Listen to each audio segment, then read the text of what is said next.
भैया, हम गायक कलाकार सुशील कुमार जो आप लोग के बीच में हमारी 5वीं गीत जा रही है और छठ माई के उपलक्ष्य में मेरी गीत जा रही है। नेशनल रिकॉर्डिंग स्टूडियो नाथनगर पुजारी भैया के देख रेख में आप लोग कमेंट में जरूर सुझाव समझाव दीजिएगा,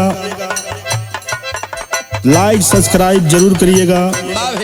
आप लोगों से अपेक्षा है, मैं एक छोटा कलाकार होने के नाते अब सभी लोगों से अनुरोध करता हूं कि इसको जरूर लाइक और सब्सक्राइब करिएगा।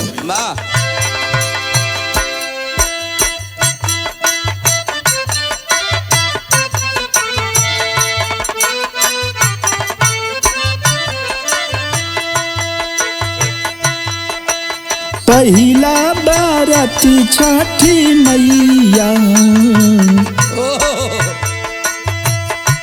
अरे पहिला बाराती छठी मैया, आदित्य चले आदरा।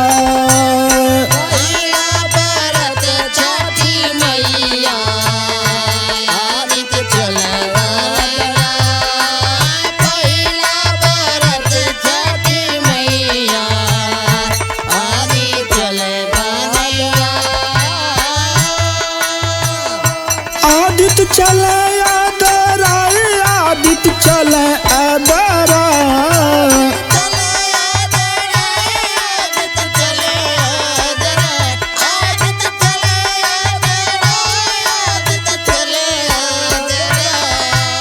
पहिला बाराती छठी मैया, आदित्य चले आदरा।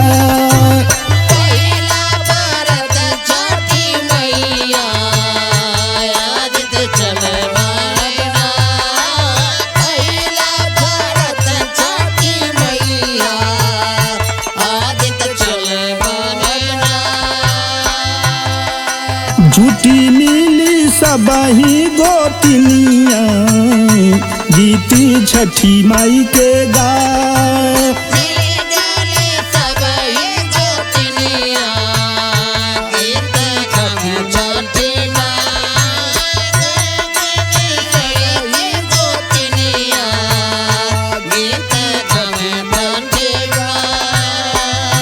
गीत छठी माई के गाए, गीत छठी माई के गाए।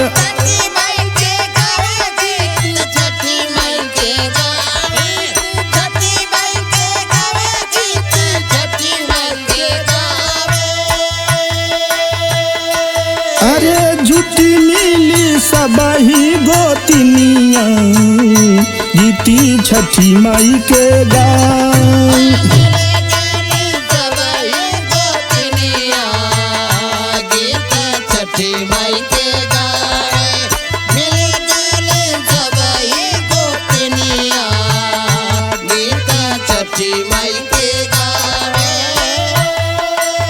अबले तायल बीरन भैया,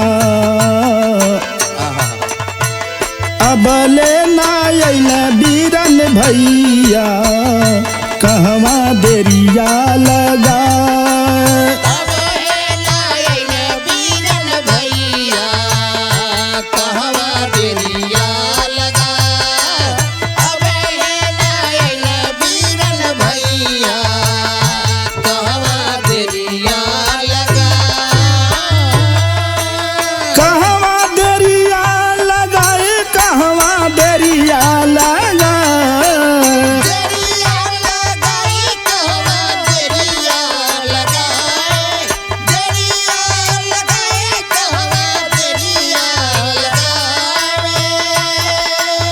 अबले नायल बीरन भैया, कहवा देरिया लगा।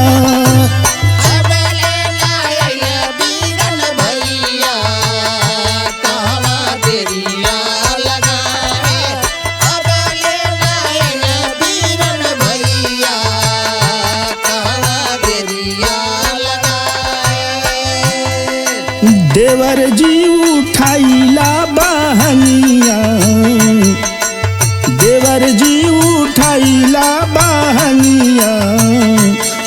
के घाटे पहुँचा।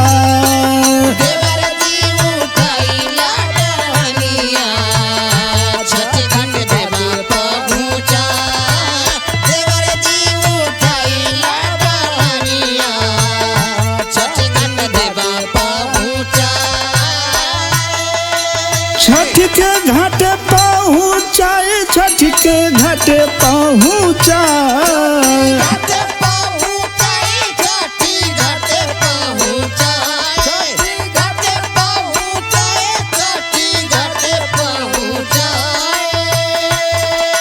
तब लेता आई गईले भैया,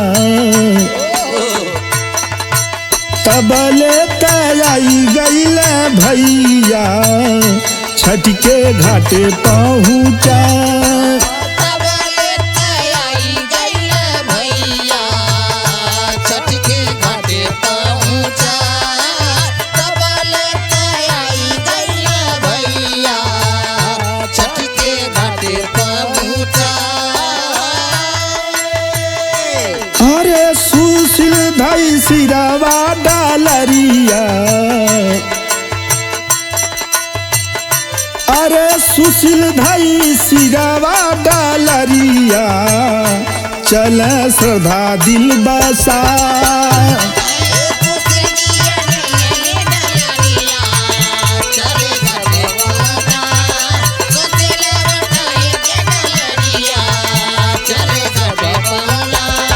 सुशील भाई सिरावा डालरिया, सुशील भाई सिरावा डालरिया, चल श्रद्धा दिल बसा।